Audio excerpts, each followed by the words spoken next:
Bab 60 dan 61. Ada obat perangsang. Terima kasih Ma, aku bersyukur karena Mama selalu memperlakukan aku dengan baik, ucap Ivana. Kesusahannya semalam kini seperti terbayar lunas, meski tak bisa dipungkiri bahwa Ivana kadang merasa kesal sendiri. Sebab semalam dia benar-benar terlihat seperti pelacur. Dengan menggunakan gaun seksi itu Elvana harus berjalan menuju jalan raya dan menghentikan taksi. Berjalan di antara tatapan orang-orang yang dia temui. Sumpah, kejadian malam itu tak akan pernah dia lupakan. Malam yang membuatnya semakin bertekad untuk mendapatkan Rafli. Lia sayang, Mama harap meskipun kamu tidak jadi menikah dengan Rafli, setidaknya kalian memiliki hubungan yang baik, balas Mama indah. Senyum Ivana berubah jadi senyum kecut. Tapi aku akan membuat kami tetap menikah, batin Ivana. Rafli langsung mendengus kesal setelah memutus sambungan teleponnya dengan sang ibu. Ingin marah tapi tidak bisa dia luapkan karena bagaimanapun Mama adalah seseorang yang sangat dia hormati. Rafli pernah menyesal karena merasa belum membahagiakan Oma, pernah merasakan kehilangan yang membuatnya kini tak ingin salah langkah. Dia pun ingin membahagiakan Mama, memperlakukan sang ibu dengan sebaik mungkin. Tapi selalu saja ada hal yang membuatnya berselisih paham dengan ibunya tersebut. Sudah berada di dalam mobilnya, Rafli melihat jam di pergelangan tangan. Semalam pasti membuat Christine merasa tidak nyaman dan sekarang Rafli ingin menebus semua hal itu. Tapi jam istirahat pasti akan cepat habis untuk Christine. Jadi Rafli memutuskan untuk membawa Christine keluar saja. Sebelum pergi Rafli lebih dulu menghubungi Ben. Katakan pada Feli siang ini Christine akan ikut denganku, aku akan mengajaknya bertemu dengan klien, ucap Rafli. Memang bohong, tapi suka-suka dia karena dia adalah bos. Baik Tuan, saya akan sampaikan pada Feli. Dan satu lagi, minta Christine untuk bersiap. Aku akan menjemputnya 20 menit lagi, titah Rafli pula. Jika Ben yang menyampaikan pasti karyawan yang lain tidak akan merasa curiga. Baik Tuan, jawab Ben lagi dengan patuh dan setelahnya panggilan mereka pun terputus. Ben langsung menjalankan perintah tuannya, dia mendatangi ruangan Feli. Siang ini Christine akan ikut Tuan Rafli menemui klien, ucap Ben langsung, tanpa basa-basi. Christine, ikut menemui klien, apa manfaatnya mengajak dia? Balas Feli yang tentu saja tidak akan langsung setuju. Tidak perlu tanya manfaat, itu adalah perintah Tuan Rafli. Jika kamu ingin protes katakan saja pada beliau secara langsung, balas Ben pula. Jika sudah dijawab seperti ini, maka Feli tak mampu membantahnya lagi. Tidak ada satupun karyawan di sini yang berani membantah apapun perintah Tuan Rafli. Yang bisa Feli lakukan sekarang hanyalah menggerutu di dalam hati. Christine statusnya hanyalah karyawan magang tapi anak itu seolah memiliki hubungan yang begitu dekat dengan Tuan Rafli. Tentu saja Feli merasa iri, bahkan sangat iri. Asisten Ben juga langsung keluar setelah dia menyampaikan hal tersebut. Ben mendatangi meja kerja Christine dan menyampaikan pesan sang tuan.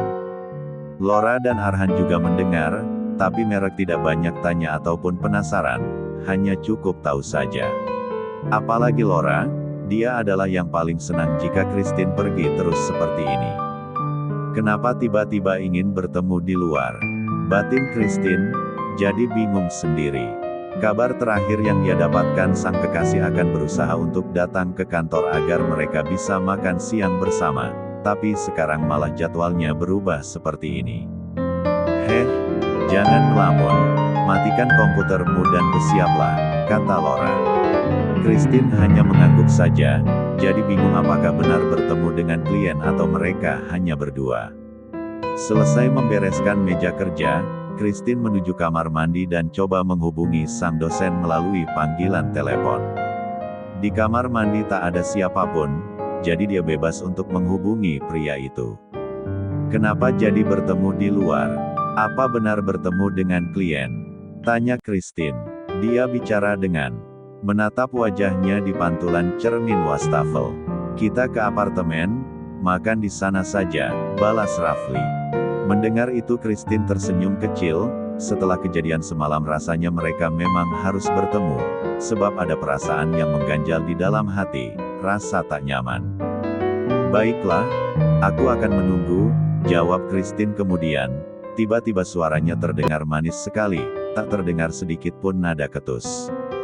Beberapa menit kemudian Rafli telah di basement kantor. Christine dengan cepat turun dan masuk ke dalam mobil sang dosen. Jadi sedikit canggung gara-gara lingeri Elvana semalam. Tanpa ada kata Rafli pun segera melajukan mobilnya, pergi meninggalkan area perusahaan. Kamu mau makan apa? Tanya Rafli. Terserah, jawab Christine. Memang dia bicara dengan nada pelan, namun jawaban itu justru membuat Rafli bingung. Kita pesan layanan apartemen saja ya. Jadi tidak perlu beli di luar. Christine mengangguk. Hari ini dia berubah jadi pendiam.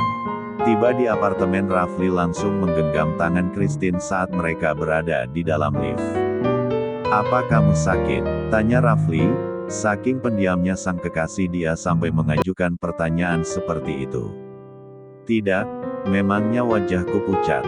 Tidak sih, tapi sejak tadi kamu pendiam sekali. Aku jadi khawatir. Christine mencebik. Jika berisik dibilang barbar, saat diam malah khawatir. Barang-barang Kak Ivana, Bapak letakkan di mana? Tanya Christine. Sekarang mereka sudah masuk ke unit apartemen Rafli.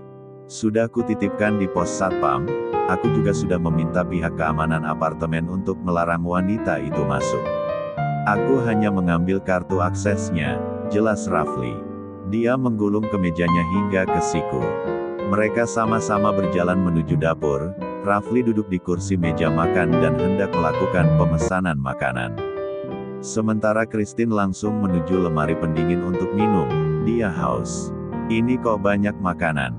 Tanya Christine. Astaga, aku lupa. Itu makanan semalam. Karena sayang jika dibuang jadi ku simpan. Christine mencebik. Dia tahu sang dosen hanya tak ingin membuang-buang makanan, tapi tetap saja kesal karena makanan ini dari Kak Ivana. Biar aku yang makan semua makanan ini, Bapak tidak boleh, ucap Christine dengan nada kesal. Jadi bagaimana?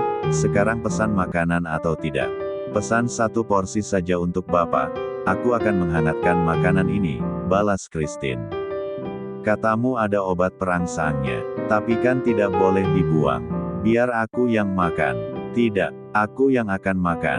Putus Christine.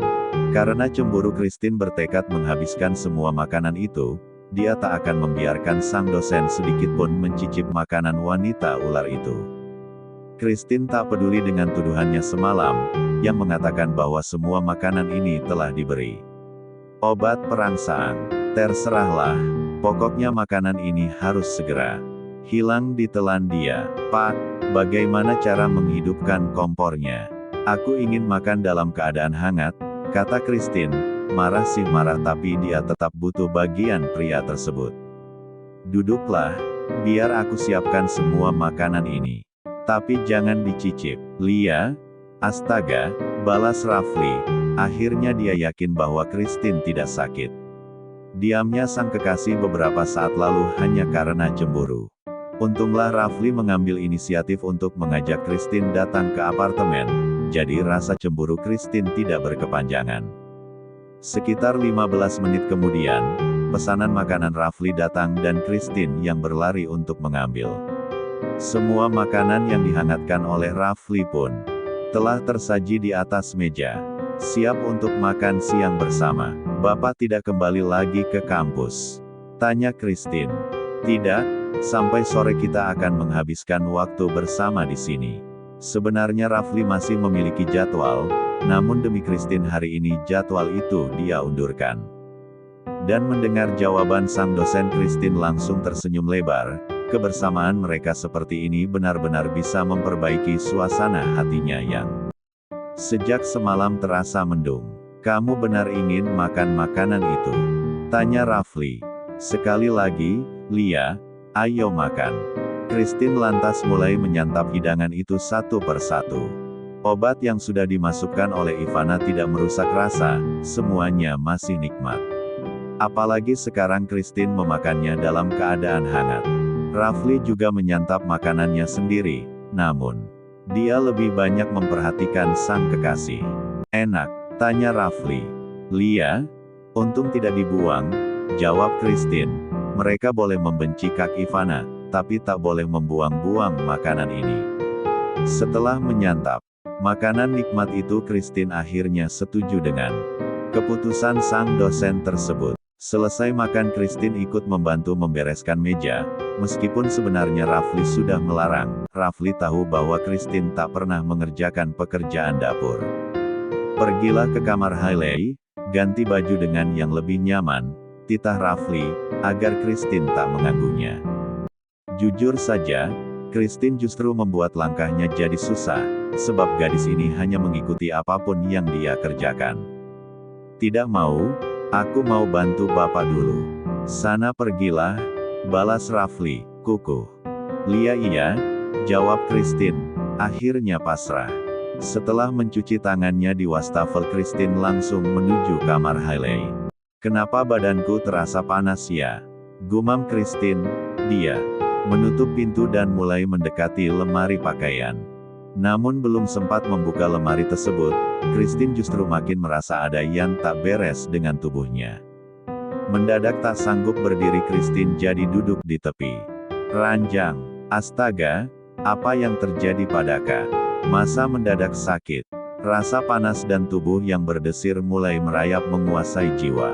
Detik itu juga Christine langsung teringat dengan makanan Kak Ivana yang telah dia habiskan. Dek, jantung Christine seketika berdenyut saking terkejutnya. Tidak mungkin, apa ini reaksi obat perangsang? Ah, desa Christine, kalimat itu lolos begitu saja dari mulutnya. Kedua mata Christine bahkan mulai nampak merabun. Sialan, dasar wanita jalang, maki Christine, masih sempat-sempatnya dia mengumpat di saat seperti ini. Dengan susah payah Christine menuju pintu dan menguncinya rapat-rapat. Dia tak boleh bertemu dengan Pak Rafli dalam keadaan seperti ini. Apa yang harus aku lakukan sekarang? Aku harus apa? Rengek Christine, inti tubuhnya pun terasa begitu panas dan berkedut. Entahlah, Christine tak mampu menjelaskannya. Namun rasanya begitu ingin untuk menyentuh bagian sana. Sampai akhirnya Christine ingat tentang beberapa ilmu yang pernah diajarkan oleh sang momi, untuk melindungi diri jika tanpa sengaja mengkonsumsi obat terlarang tersebut. Fokuskan pikiran Christine, jangan menginginkannya. Aku harus berolahraga, gumam Christine. Dengan tubuh yang nyaris tidak mampu dia kendalikan, Christine melompat-lompat agar tubuhnya berkeringat. Rasa panas ini harus mendapatkan pelampiasan dan olahraga adalah yang Christine pilih. Hampir 15 menit Christine pergi namun tidak kembali. Rafli yang cemas segera menghampiri kamar sang kekasih. Christine, apa yang kamu lakukan? Tanya Rafli. Dia mendengar suara melompat-lompat dari dalam kamar tersebut. Jangan ganggu aku. Bapak pergi saja, balas Christine. Nafasnya makin terengah dan dia terus berlari-lari di kamar tersebut. Buka pintunya. Kenapa kamu kunci? Aku akan keluar nanti. Bapak pergilah. Buka Christine. Pergi. Pekik Christine pula. Rafli yang kesabaran telah habis langsung menendang pintu tersebut. Christine bahkan sampai kaget sendiri. 2 kali percobaan akhirnya pintu itu berhasil Rafli dobrak. Christine langsung bersimpuh di lantai, tak mampu berusaha lagi. Christine, cemas Rafli, apa yang terjadi padamu? Karena tidak tahu apa-apa Rafli langsung memeluk Christine, menggendong dan dia baringkan di ranjang. Sementara Christine tak ingin terlepas, dia memeluk sang dosen dengan erat. Christine, Pak, lirih Christine, dia sudah menangis. Apa yang terjadi padamu? Obat perangsang? Jawab Christine lagi dengan kesadaran yang nyaris hilang. Christine bahkan mulai menciumi pundak sang dosen, menghirup aroma tubuh sang dosen yang membuatnya makin kecanduan. Dan mendengar ucapan Christine tentang obat tersebut Rafli begitu terkejut. Jalang Elvana ternyata benar-benar gila. Tunggu sebentar, aku akan panggil dokter datang, ucap Rafli. Namun Christine sudah tak mampu mendengar. kini dia menciumi leher sang dosen, bahkan pindah duduk di atas pangkuan pria tersebut. Rafli tahu ini semua hanya karena pengaruh obat, bukan keinginan Christine yang sesungguhnya. Tak ingin semuanya makin kacau, Rafli kemudian bangkit, dia menggendong Christine seperti bayi koala. Membiarkan Christine menciumi lehernya bahkan sampai meninggalkan tanda merah. Ah, desah Christine sendiri, segala usahanya sia-sia, dia kalah dengan pengaruh obat tersebut. Puas dengan leher sang dosen, Christine mulai mencumbui bibir Pak Rafli. Sementara Rafli hanya sesekali membalas, dengan susah payah dia terus berjalan dan mengambil ponselnya di meja dapur. 3 pengawal Christine langsung melihat adegan tersebut. Melalui teropong, mereka bisa melihat dengan jelas jika Rafli nampak khawatir sementara sang nona nampak begitu beringas. Apa yang terjadi pada Nona Aileen? Nona pasti terpengaruh obat perangsang, cepat datang ke apartemen itu dan suntik obat penawarnya, balas salah satu dengan cemas, karena mereka semua juga melihat saat sang nona memakan makanan yang dibawa oleh Ivana. 2 pengawal langsung berlari dengan cepat. Sementara Rafli yang berhasil menghubungi sang dokter diminta untuk merendam Christine di dalam air dingin lebih dulu, untuk bertahan sampai dia tiba di sana. CV umpat Rafli, untuk pertama kalinya dia bicara kasar seperti ini. Kemarahan yang begitu besar dia tujukan pada Ivana. Karena ulah wanita itu sekarang gadisnya jadi tersiksa. Pak, aku sudah tidak tahan lagi, ayo sentuh aku. Pegang dadaku, ucap Christine dengan nada memohon. Tenang Christine, kendalikan dirimu. Christine tak mau dengar, masih berada di gendongan sang dosen, dia kembali menciumi bibir Pak Rafli. Sedangkan Rafli langsung membawa Christine masuk ke dalam kamarnya, menuju kamar mandi menghidupkan shower dengan air dingin. Christine yang kaget melepaskan ciumannya. Dan di saat Christine sedikit sadar, Rafli langsung meletakkan di dalam bathtub. Pak, maafkan aku, balas Rafli, kini tubuhnya juga basah dan dia langsung mengguyur Christine menggunakan air dingin. Kali ini Aileen menggunakan kemeja berwarna putih dengan aksen bunga mawar merah muda, baju yang kini jadi transparan dan membuat kedua dada Christine jadi tercetak. Rafli menelan ludah.